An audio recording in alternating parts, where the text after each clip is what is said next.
Good morning. I'm SunAh, and you're listening to Let's Grab Coffee on WYXR 91.7 FM. Every Monday morning, I'm joined by experts from across the country who are investigating our most pressing social issues and common curiosities.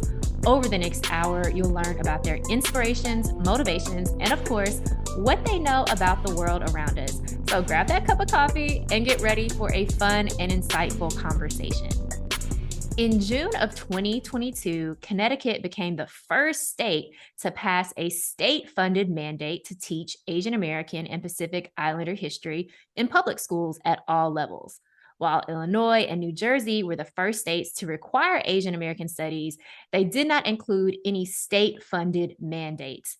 As you can imagine, teaching about the histories of Asian Americans has been sparse, and thinking about my own experience, virtually non-existent. Well, to delve more into Asian American history, this morning, I'm delighted to welcome Dr. Ceniza Choy. Professor Choy is an Associate Dean of Diversity, Equity, Inclusion, Belonging, and Justice in UC Berkeley's Division of Computing, Data Science, and Society. She is an engaged public scholar and has been interviewed and had her research cited in many media outlets, including ABC 2020, The Atlantic, CNN, Los Angeles Times, NBC News, New York Times, and Vox, to name a few. Her first book, Empire of Care, Nursing and Migration in Filipino American History, explored how and why the Philippines became the leading exporter of professional nurses to the United States. Her second book, Global Families, A History of Asian International Adoption in America, unearthed the little-known historical origins of Asian international adoption in the United States, beginning with the post-World War II presence of the U.S. military in Asia. Her third book, which was published in early August of this year with Beacon Press, is entitled Asian American Histories of the United States. Good morning, Dr. Ceniza Choy. Thank you so much for joining us. Thank you. It's a pleasure to be here.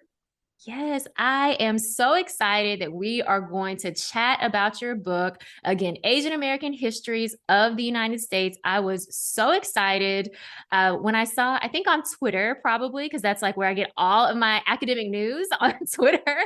I think I saw someone, and maybe it was even you, tweeting out that the book was coming out. And I was like, oh my goodness, I have to see if I can get you on the show to talk about this, because it's so important. Asian American history is so important, but then I just already knew that the book was going to be amazing, and it absolutely is. So thank you. Oh, thanks so much for those kind words and for your excitement. It takes so long to write a book, and so it's also really exciting for me that it's out in the world. Yes, yes. And we'll talk a little bit. I have some questions about the writing process for you a little bit later, but let's start with, of course, what the book is about, which is Asian American Histories of the United States. And it's been just recently where we've seen, as I said in my intro, states finally making it a mandate that Asian American history has to be taught. And I was wondering if maybe you could just share a little bit about your own experience with learning Asian American history, maybe in that K through 12 time period. Sure, I'd be happy to share my experience. My experience was that in grade school and in high school, I never learned about Asian American history. I'm a second generation Filipino American. I was born and raised in New York City, and I attended different kinds of schools. K through 8, I went to a parochial school, and then in high school, I went to one of the city's specialized math and science schools. And I received, I would say, a decent and very good education. But one of my critiques of this education was the absence of Asian American history, to the point where I have to say, growing up, even though I knew I was part of this history and this experience, I didn't even have a sense that there was such a thing as Asian American history in education. And that wouldn't become clear to me until I went to college. I went to a small liberal arts college in Southern California, Pomona College, and they didn't have Asian American studies or ethnic studies at that time. Mhm. However, I did have professors who specialized in Mexican American history, African history, and who became mentors to me, and um, made me feel as though um, ethnic studies and the study of Asian American experience was absolutely legitimate and something that I could pursue. And so it was really in college where I started taking ethnic studies history classes, although not in Asian American history. And it wasn't until graduate school I got my PhD in history from UCLA that I started to work with a specialist, Professor Valerie Matsumoto, who became the chair of my dissertation, a specialist in Asian American history. So it took a long time for me to get to that point. And I appreciate your introduction about Connecticut, Illinois, and New Jersey. And what you're sharing reminds us that there's been progress that has been made. And yet, this is 2022. Yeah. And so, confronting the issue of why did it take this long and why is it now, even though now is better. now, Right. now is better than later. Yeah.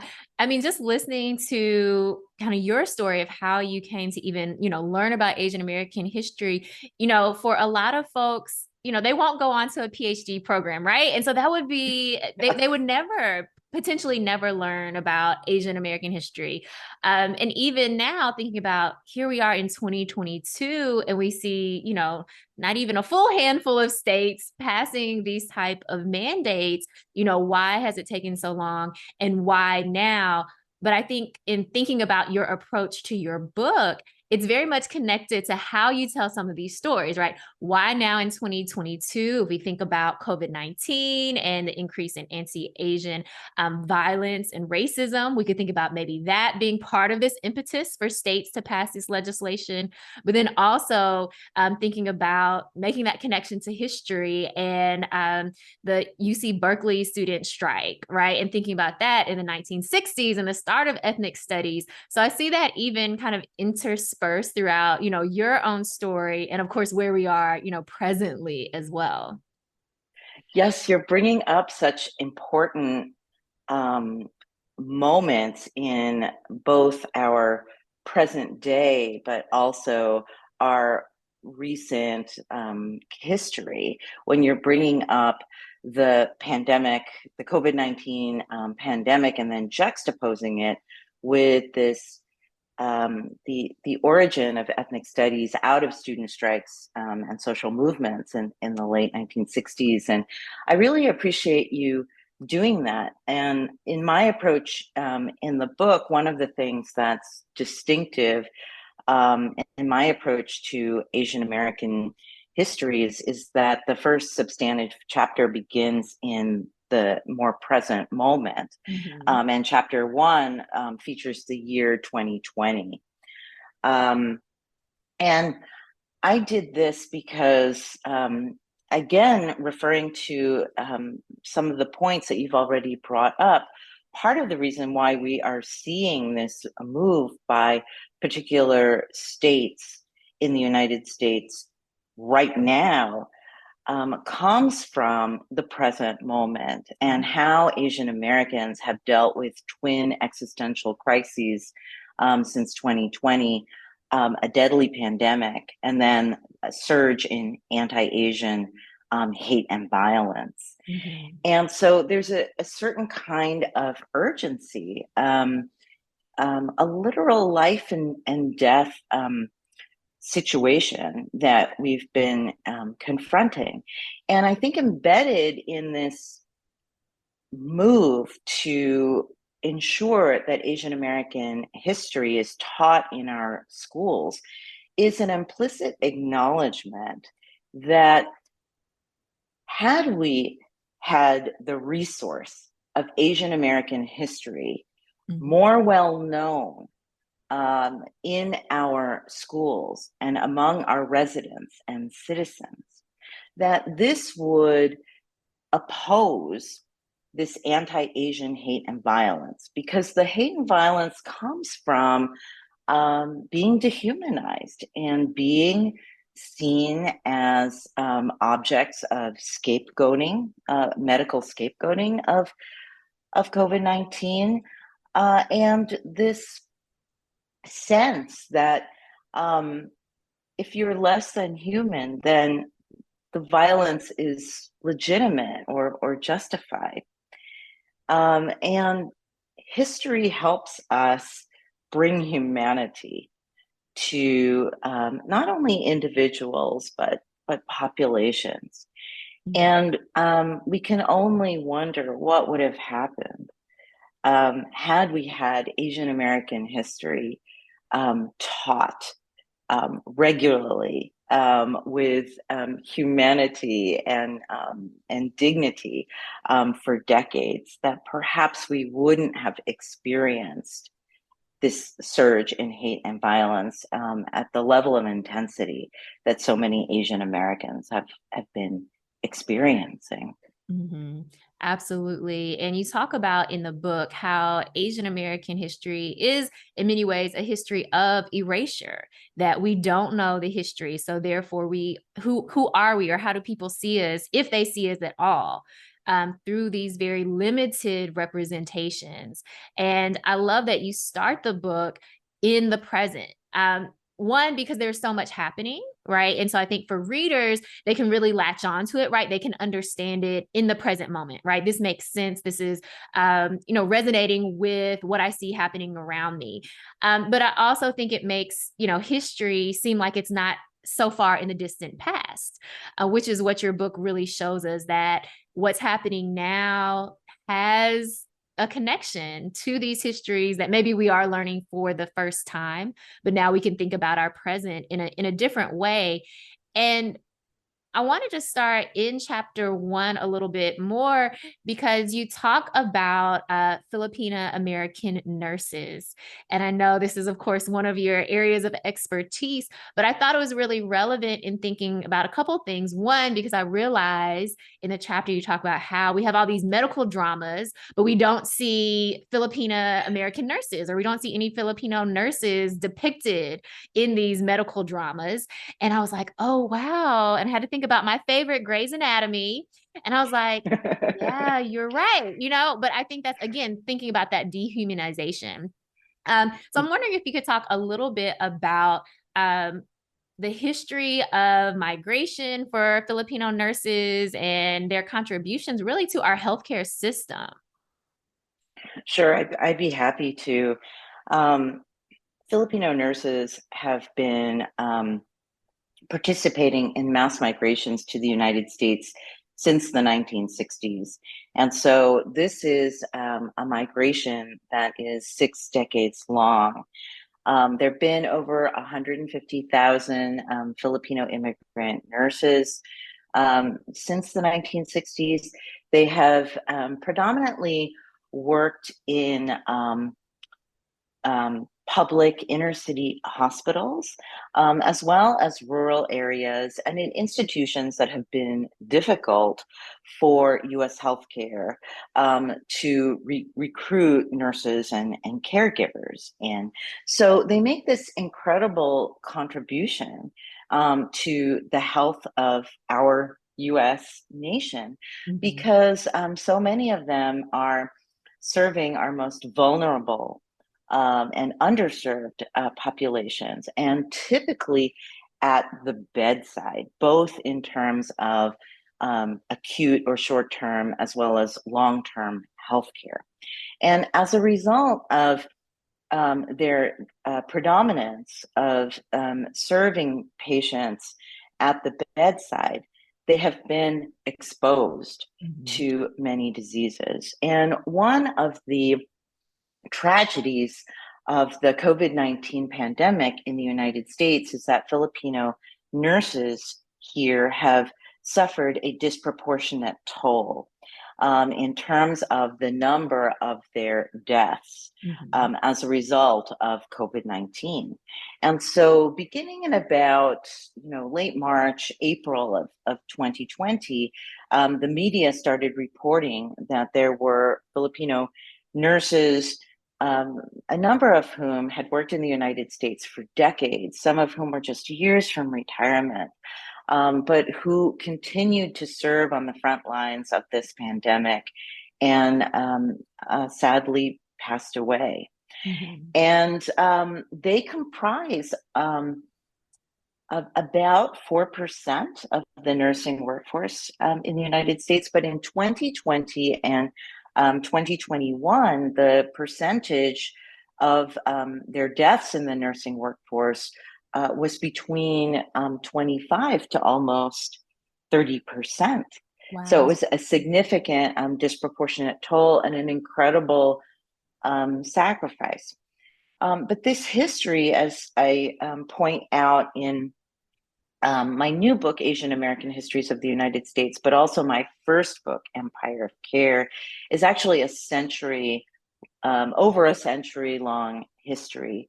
Mhm. And it begins with US colonization of the Philippines in the late 19th century through 1946 officially. And with the creation of an Americanized training hospital system in the Philippines in the early 20th century that trained Filipino nurses there in a US nursing curriculum and also in the English language. Mhm. And this inadvertently prepared them to work in the United States. So when the United States started to experience critical nursing shortages after World War II and into the 1960s and 1970s, a number of healthcare institutions here turned to the Philippines to recruit nurses there because of their Americanized training, their fluency in the English language, Mhm. and they were used to help staff often the most difficult shifts and in institutions, healthcare institutions in the United States. And some of those healthcare institutions are featured in these popular medical dramas on TV, um, like ER, which Mhm. was based in Chicago. And yet, when you are watching these shows, I watch these shows too, Yeah. and you might see them like yeah, on as sideline characters, Mhm. and not at the center of our healthcare experience, which actually many of them are because of the important roles that they play on the bedside. And so representation matters. So it matters in terms of TV dramas, different kinds of media. It matters in terms of the books that we put out there and the kind of curriculum that we teach. And part of that representation is about understanding the contributions of Asian Americans, and in this case, Filipino nurses, Mhm. to healthcare in this country. Yes, such an important point, and I think so critical that that's how you open the book. Again, because it's something that we can all kind of understand, we're all in this COVID-19 pandemic together. And so I really like that that's how the book is anchored, right? That's how it opens. Because as you mentioned, this representation is so important. We're going to get to more about what is represented in the book, but let's take a quick break. This is Let's Grab Coffee on WYXR 91.7 FM. You're listening to Let's Grab Coffee on WYXR 91.7 FM. I'm SunAh, and I'm here with Dr. Catherine Ceniza Choy, Associate Dean of Diversity, Equity, Inclusion, Belonging, and Justice at UC Berkeley, and the author of Asian American Histories of the United States. Well, in the first segment, we talked just a little bit or mentioned the student strikes that happened in the 1960s. And this is one of your chapters that you talk about more in depth. And I wanted to spend a little time here because in my classes, I teach, at the University of Memphis undergrads, and we spend a week talking about student strikes. And they're always so amazed because they've never heard about this before. But also, I think they get excited because they're like, wow, these students who are like me, in undergrad, they did something that transforms our educational landscape. And that's still, we see that change still now today, the effects of that change. So I wanted to spend some time here. And for our listeners, could you just talk a little bit about what those student strikes were and kind of some of the main outcomes of those student strikes in the late 1960s? Sure. Let me begin first by saying that even the term Asian American, which is something that we might take for granted today, hasn't always been with us. Mhm. And today we might think of it generally as an Asian American is an American with Asian ancestry, and so it's a label of identification. But the term Asian American has a history that is complex and nuanced, and really provides multi-layered meaning to Asian American. And that history, one of its origin points is in the late 1960s, and with student strikes at San Francisco State College, as it was then, in 1968, and then at UC Berkeley in 1969. And these students who were part of solidarity movements between the Black Student Union and the Third World Liberation Front worked together to strike on their campuses to demand for inclusion of students, faculty, staff of color in these institutions of higher learning, and also an inclusive, more humane, dignified curriculum to be taught about people of color in the United States as well as in a global context. And this was partly in response to a very Eurocentric curriculum in which people of color were not well represented. And if they were represented, it was often in terms of being ancient Mhm. civilizations or international cultures, and not reflective of the longstanding diversity in the United States. And one of their greatest contributions was to create ethnic studies as an interdiscipline involving the history, the artistic works, and the contemporary issues of various racialized, underrepresented groups in the United States, but also more broadly, having curriculum connections with the community Mhm. and organizations that were relevant to the communities in which we live and serve. Mhm. So moving away from this stereotype or vision of the ivory tower and Mhm. being connected uh, to the world, to the community in which we live in. So to have ethnic studies curriculum and then a college of ethnic studies that would be established at San Francisco State University. At UC Berkeley, we have a Department of Ethnic Studies. This was a major contribution, but there were so many contributions in terms of various organizations that came out of these social movements and student strikes. And even the term Asian American, as I said, which we might take for granted today, came out of this time period and the creation of a student organization, Asian American Political Alliance, founded in Berkeley, that was an anti-imperialist, anti-racist, anti-capitalist institution. Mhm. And I appreciate what you were saying earlier about students being excited about this, because it is one historical example of the historical agency of students, their ability to make history and really change the world. Absolutely.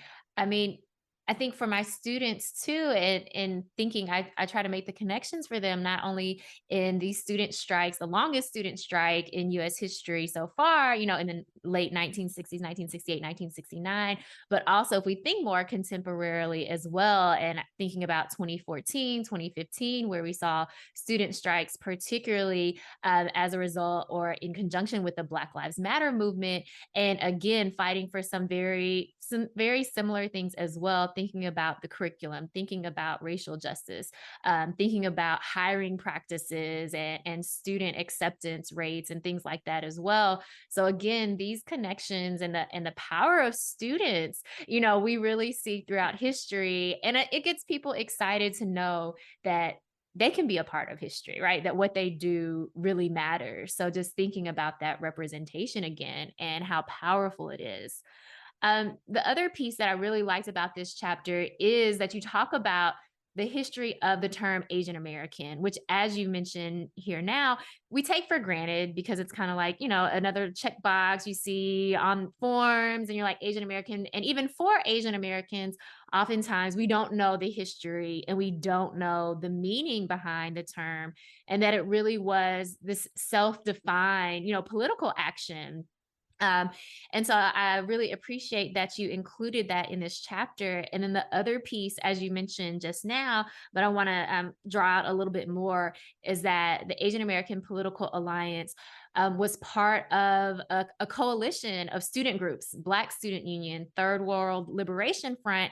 And so thinking again about those cross-racial coalitions, and particularly with Asian Americans and Black Americans, because this is another area where we see a misrepresentation of both history, but also presently what those cross-racial solidarities look like. And a couple things you mentioned that I'd love for you to share with our listeners too, is you talk about Frederick Douglass, and some of the early statements that he made when we're thinking about Chinese in America. And I'm wondering if you could talk a little bit about that now. Well, I'm so glad you brought up this particular topic, because as you were saying, um, there is so much misrepresentation and misunderstanding regarding the historical relationships between Asian and Black Americans. And so in that chapter that you're referring to on 1968 and what's in a name, um, there is a section that features a history of Asian Black American solidarity, beginning with one origin point we could begin with is Frederick Douglass's speech from 1869 about our composite nationality. And he was advocating for continued Chinese immigration to the United States. And um, he also emphasized that he would support the naturalization Mhm. of Chinese migrants to become US citizens. And this was a bold and courageous statement in 1869, because already by that time, there was an anti Chinese movement forming in the United States that was starting to racialize Chinese migrants in the US as other. and in the worst case scenario as inferior and less than human. So for Frederick Douglass to voice his support in a public way is very meaningful.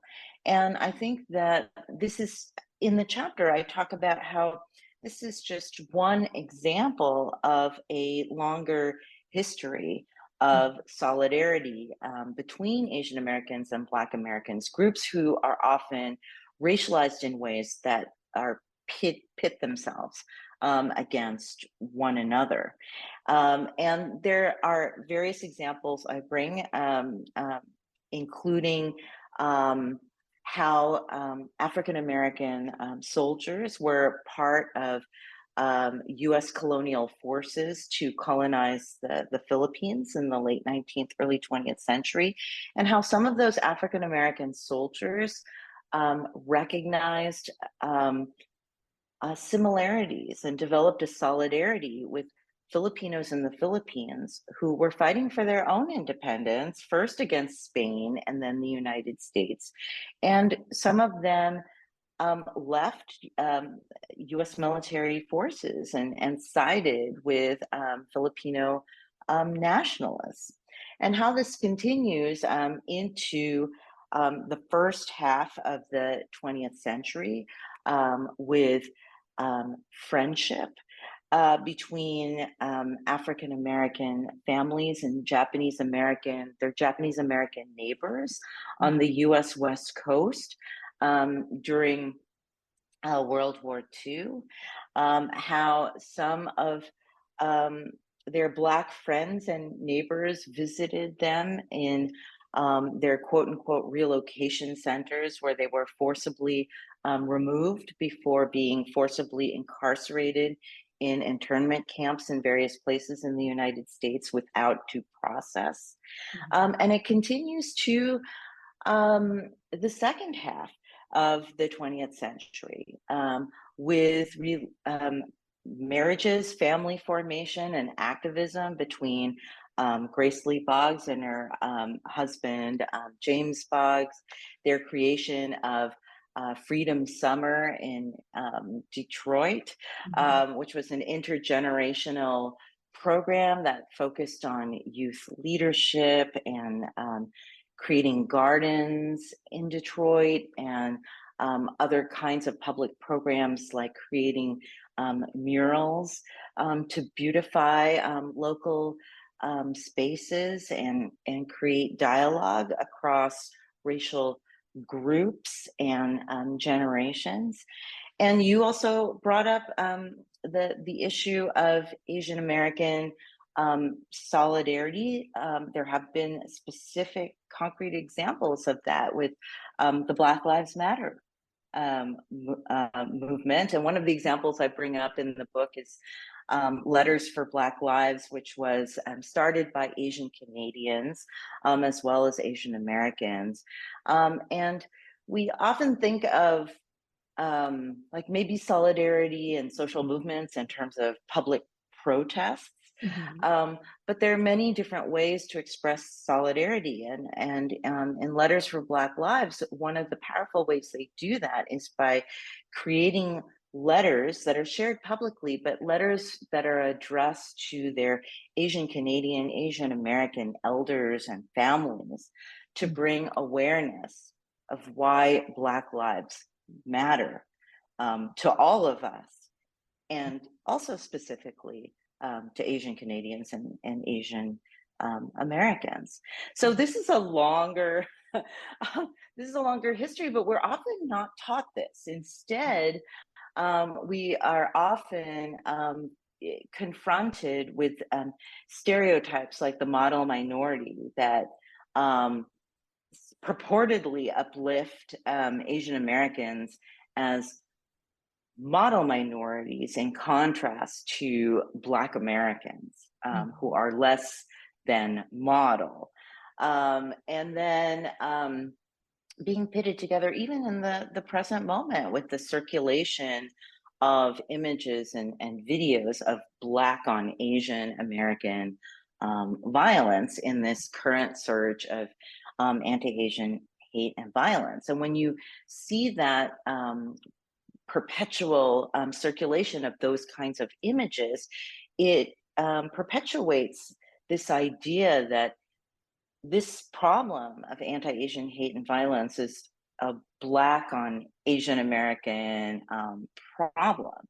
Mhm. And that's actually empirically not the case if you look at a number of studies that have been done, and yet because those are the representations that are out there, it creates a misunderstanding Mhm. between our communities, but also to the general public. And this is not to say that there aren't problems between our communities. We also should acknowledge that, but it's important to understand that anti-Asian hate and violence isn't solely a Black on Asian problem. Mhm. Yes, absolutely. And I so appreciate this chapter because, like you said, if we see these very stereotypical or limited representations that advance these ideas that there is always conflict or strife between Asian American and Black American communities, then it's easy to continue to look for those examples. And then coupled with the fact that we don't learn about any of these histories.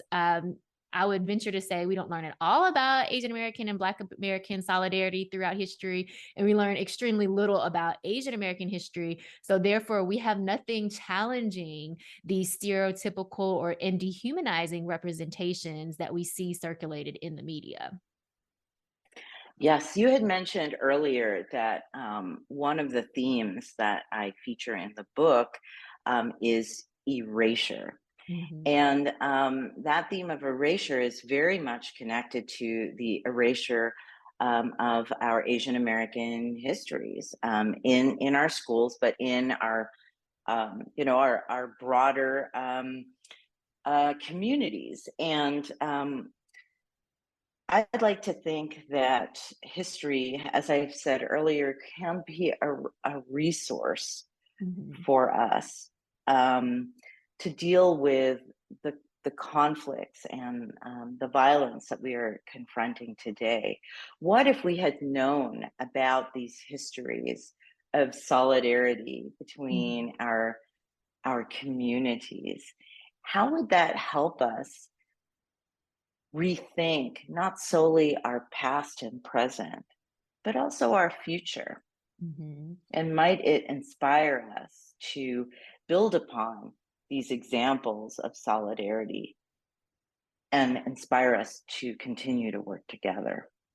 I love that question about the future. How does this information help us rethink possibilities for the future? Such an important question for us all to think about. Well, let's take another quick break. You're listening to Let's Grab Coffee on WYXR 91.7 FM. We're here on Let's Grab Coffee on WYXR 91.7 FM. I'm SunAh, and I'm here with Dr. Catherine Ceniza Choy, the author of Asian American Histories of the United States. And we've been having a great conversation about some of the key points that you bring up throughout the book. And I will be honest, when I got to the chapter about 1941 and 1942, the days that you remember, I think this chapter was maybe one of the most impactful chapters because of the way that you present the information. And maybe we'll talk a little bit about the writing in this chapter as well. But also, I realized that even for me, someone who I think is always learning about histories, our Asian American histories, the way you talked about Asian American women in particular and their contribution to the war efforts, right? You talk about, this imagery of Rosie the Riveter, which I'm sure we can all kind of think about, right? That image, and talking about Asian American women who also were, working in different factories for the war effort or even in the military. And it just never occurred to me that of course there were Asian American men and women, right, serving the US in a variety of ways. But I think that speaks to this idea of erasure, and how when you have these limited representations, there are some things that just never come to your mind. And so I'm wondering if you could share with our listeners a little bit of that chapter and thinking about the various ways that Asian Americans were contributing to those war efforts. Well, thank you first for saying how impactful this chapter was for you, and given your own expertise in Asian American studies, that means a lot to me. And similarly, every time I'm teaching or writing about Asian American history, Asian American studies more broadly, um, I always learn something new. And so approaching these topics, which seem like some of them anyway, like Japanese American internment during World War II, seem like one of the most well-known topics. Still approaching them with fresh eyes and with humility and curiosity is something I've tried to do in my own research and teaching, and I try to impart also to my students. Yes, this chapter takes what is a more familiar episode in Asian American history, and that is the incarceration of approximately 120,000 Japanese Americans on the West Coast into internment camps in various places in the United States because they were racialized as the Japanese enemy, even though 2/3 of them were US born. And this was done without due process.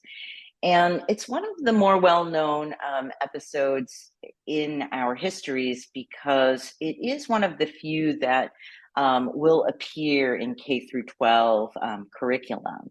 But even with that appearance in some textbooks, it's often a very brief appearance. And one of the ways I approach it differently in this chapter is to write about this history in the second person, as opposed to the more traditional third person that we use in scholarly and history books.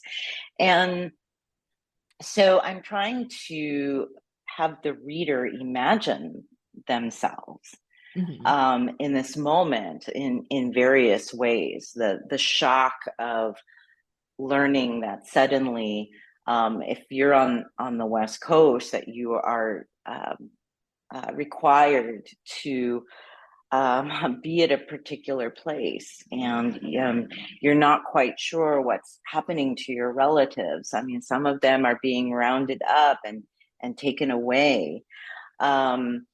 And some of you are college students at UC Berkeley and other universities on the West Coast, and you won't be able to graduate.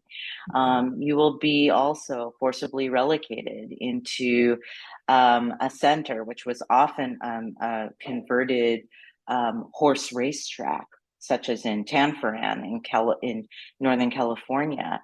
And you will receive your diploma in a horse stall when a male person hands it to you, and you won't be able to walk across the stage at UC Berkeley. And if you were George Takei, who was not yet well known to be a groundbreaking Asian American, Japanese American actor in Star Trek, you will be interned with your family, and you will be a young person, and you will learn from your father that even in the most horrible moments, his father had created sculptures out of a tree that was growing in the swampland that was part of their internment camp in Arkansas. And you'll learn an important lesson about resilience, which is recognizing the beauty around you, even in the most dehumanizing kinds of moments. And so the use of the second person is to hopefully create this feeling of being there in the moment and creating empathy in history. But also in that chapter, I talk about the experiences of other Asian American groups that are not as well known during World War II. And that even though they were not necessarily interned, a number of them had to wear buttons that would say, I am Filipino or Chinese or Korean. And they wouldn't understand why some of their Japanese American schoolmates were being taken away, or why people would yell at them and say, you're a quote unquote Jap as a racial slur during that time. And then there were Asian Americans, both Japanese American and other Asian American groups that made incredible contributions to the war effort through their participation in the armed forces.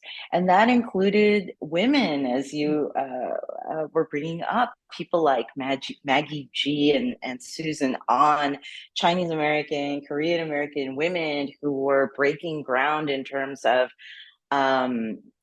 working for the Air Force and the US Navy. And as Rosie the Riveters. And you were saying, like, what's the image of the Rosie the Riveter? And this is where, again, this representation of the Rosie the Riveter, so many of us are familiar with it as a white American woman is wearing a red like bandana and like a blue denim shirt and flexing muscle. But among the Rosie the Riveters were Asian American, Chinese American, Filipino American women working at the Kaiser shipyards here in the San Francisco Bay Area and who were contributing to the war effort that way. So it's important to juxtapose these experiences to show some of the similarities, but also some of the key differences regarding Asian American histories of that time period, World War II, and also both the injustice and then their contributions in many ways to justice, because part of the contribution was to the war effort, but also to make the point that they are part of the community. That Asian Americans are here doing their part, contributing to so many different U.S. industries. Yes, I really enjoyed, reading this chapter again because I was like, wow, like thinking about these Asian American women pilots at this time period, right? And like you mentioned, all of these various barriers that they were breaking that I've never heard about. And I think that's one of the strengths of the book is that you introduce not only key events or topics, but also people, right? You really make the history personalized because we get a lot of vignettes of individuals during the various time periods and kind of what they were doing or what their families were experiencing. And so I think that is also one of the strengths in not only focusing on these different time periods and weaving them past and present, but then also making it really personable. So it's not, how maybe you think about this stereotype of like the boring history book, right? That's hard to read, but you really make all these connections for us so that the history is alive. I want to ask a couple questions about the writing process, the writing itself. So as you mentioned in this particular chapter that we were talking about, you use the second person, which again really makes that history come alive. And I'm wondering, what was your decision making around the use of, first person, second person, third person, in the book? How did you decide what voice you wanted to write in, and kind of what was shaping those decisions for you? Well, I love your phrase, like making history come alive. And that's such a great, thank you so much for saying that about your experiencing reading this book, because I would love for that to happen, for readers to feel as though the history is alive. It is not solely an artifact of the past, but Mhm. it is something that is dynamic. It is living. History is a living thing, and we all participate in it by what we choose to read, remember, reflect upon, Mhm. um, and how we choose to use this knowledge that we've gained moving forward. And so for me, history is not boring, but I completely understand there's that general perception of it, um, that it's boring, and that definitely influenced my writing process. Mhm. I did want the history to be relatable and personal, and to make an impression on readers. Mhm. And I think in order to do that, the story part of history is one that I really was thinking about, because it's our history is about storytelling. It's not solely conveying the events and the years and the timeline, and but it's also about seeing ourselves Mhm. in history. Yeah. And even when the history is uncomfortable, how empowering that can be to see oneself in the narrative. Mhm. So for me, I really wanted the writing to reflect this engagement with readers. And I I like the use, just me personally, as a reader and a writer, I like this idea of bringing in different voices. And one can do that through these personal vignettes, as you point out in the book. I bring individual stories into, much larger events and Mhm. historical phenomena. But another way to bring different perspectives is to use the third person, the second person, and the first person. And they each have their advantages and disadvantages, but they each bring, I think, together something powerful, which is who is telling the story, Mhm. and how that really matters. So it was like an inclusive approach. Like I wanted to share my own experiences Mhm. as an Asian American. But I also wanted readers who may not necessarily identify as Asian American try to empathize and Yeah. identify with some of the histories, and that's where second person can be very powerful. And then the third person is to honor the many different historical actors, the individuals and communities, the organizations that are featured in the book. And the third person can be a very powerful way for bringing those different actors in as part of history and historical storytelling. Mhm. So it was challenging, and I have to say, I'll just share with you, like I was a little nervous about it, just Mhm. because, I usually use the third person, and I thought, oh, I don't know what people are gonna think about this, because to a certain extent it might seem, experimental or non-traditional. Mhm. But writing this history was like a heartfelt process for me, and I thought I would try it, Mhm.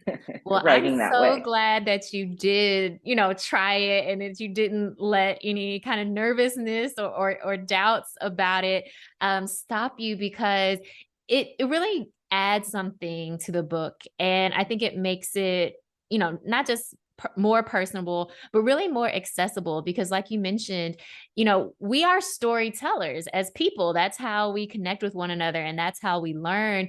And so I think what your book really does is it is that storytelling tradition where you're an active part as the reader, you're an active part of what you're reading. And I think that makes it, you know, that you hold on to that information more than if you're, you know, think someone is just telling you kind of dates and events and, you know, things like that, but you actually hold on to the story. You mentioned that it was a very, you know, personal process as well. And I'm wondering, for you, I imagine that you started writing this book or started thinking about it, I'm sure, before 2020, before COVID-19 pandemic. So I'm wondering how much of, you know, our global events impacted what you decided to say, or even maybe how you decided to say it. Global events and our present day were just so influential to finalizing the book's organization and my approach and the content of each and every part of the book. You're right. I started writing and thinking about this book a few years before 2020. And in many ways, because the book is an overview that is meant to be as accessible as possible to readers from, you know, wherever you are, but an overview of almost 200 years of histories of Asian migration, labor, and community formation in the United States. So in many ways, it's actually like a reflection of my over 20 years of research, teaching, and writing in Asian American history and Asian American studies. But I had struggled a little bit with when I was first starting to write the book, in the sense that I was thinking like, well, how am I going to structure it? This is such a large group of people by, you know, the 21st century. And then when COVID-19 was declared a pandemic by the World Health Organization, and we started to see the surge in anti-Asian hate and violence, thanks to the work of Asian American community advocates and activists, such as the Stop AAPI Hate Reporting Center, and the creation of that in 2020, I gained this renewed sense of purpose in terms of writing this book. So many Asian Americans were experiencing anti-Asian hate and violence at a level that many of us had not experienced before.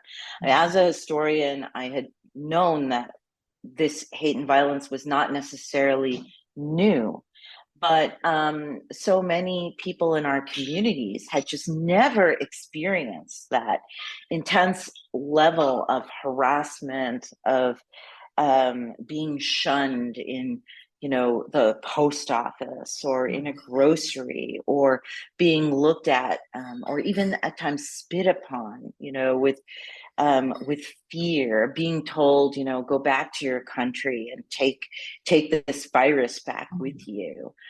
And I was grappling with that, this kind of pain, and the trauma it creates, like both mentally as well as physically.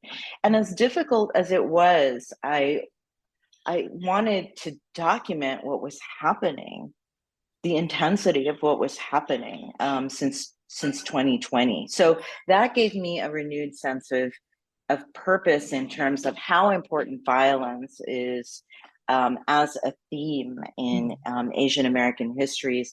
But because another major theme is erasure, that we are so like prone to forget, because there's so much today in our digital age with social media, there's so many things vying for our attention, that it becomes easier to forget literally something that just happened. And for Asian Americans, I was also thinking that perhaps in wanting to survive what is happening, we may also choose to try to forget some of these things. And um, yes, as a historian, I felt that um, I really wanted to document this very difficult, uncomfortable history, but with the intent of doing it so that this would not happen again. And one of the things I had to confront too as a historian was that so many of us, including Asian Americans, but the general public, know so little about Asian American history.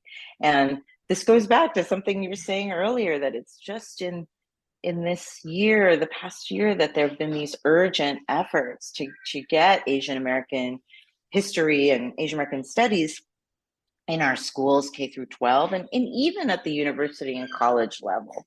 So,